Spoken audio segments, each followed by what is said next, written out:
While this isn't a new Netflix movie, it is a new movie on Netflix. Well, new is kind of subjective. Level 16 originally came out in 2018, and it's now just hitting the Netflix platform. Is this sci-fi-ish dystopian thriller worth checking out?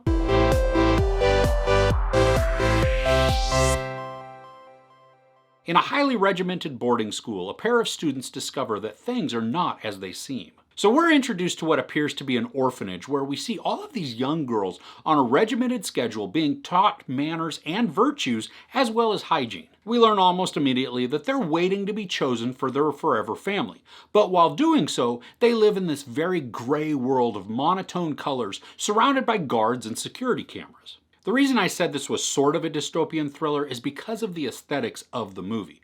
We don't really see anything outside, and the interior of the place where the girls are located is just very cold and sterile. They all wear gray tones, and all the accoutrements feel like they're time out of space. The TVs are sort of out of the late 1990s, but the content that they watch looks like it could be anywhere from the 40s on. But some of the wardrobe also looks more modern, at least when it comes to those that run the facility. Along with the dystopian vibe, there's a mild sci-fi feeling that permeates this.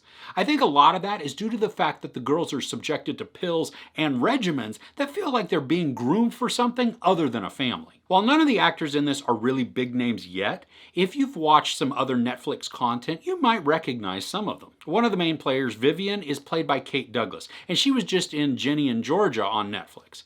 There's also Kiana Madeira, who starred in the Fear Street trilogy. So this wants to be dark and mysterious and even thrilling.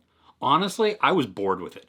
I liked the atmosphere that was created, especially because this huge air of mystery surrounded the facility and everything that's going on inside it. I began to have guesses as to what was really going on, but the story would then take so long to get us to any point where something would be revealed. And then when a shocking thing was revealed, the story didn't take the opportunity to crank up the anxiety. Instead, it just falters with the information and causes the narrative to be lulled back to sleep. Several times throughout this, there are real opportunities to embrace the darkness that is being hinted at, to commit to their theme and become a very compelling and tense thriller. What happens is that the story is filled with so many fits and starts that it never really gains momentum.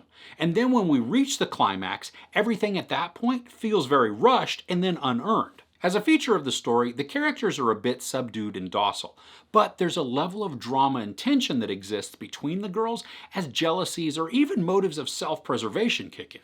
I would have liked to have seen these themes explored more.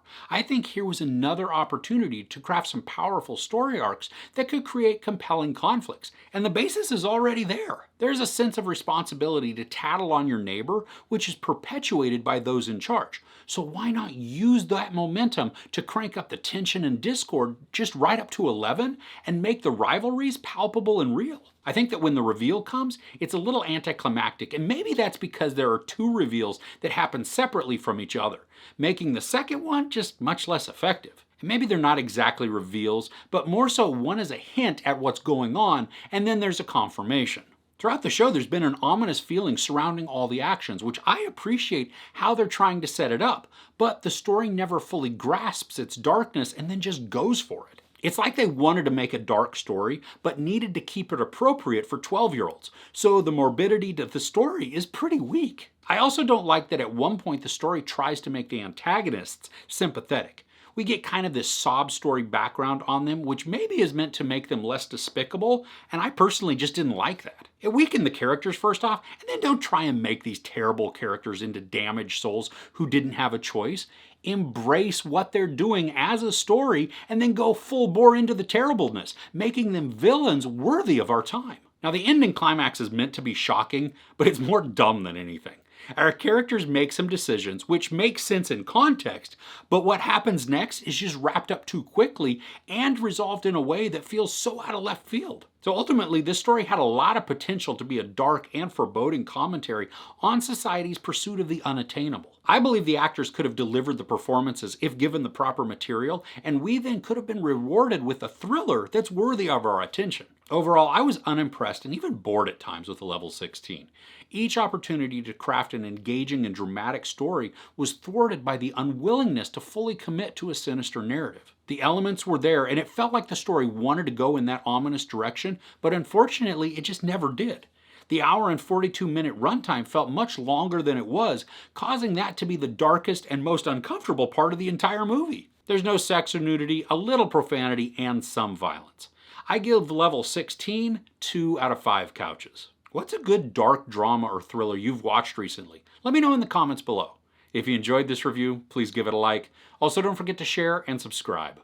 I'm Chris. This is Movies and Munchies. Thanks for couching with me.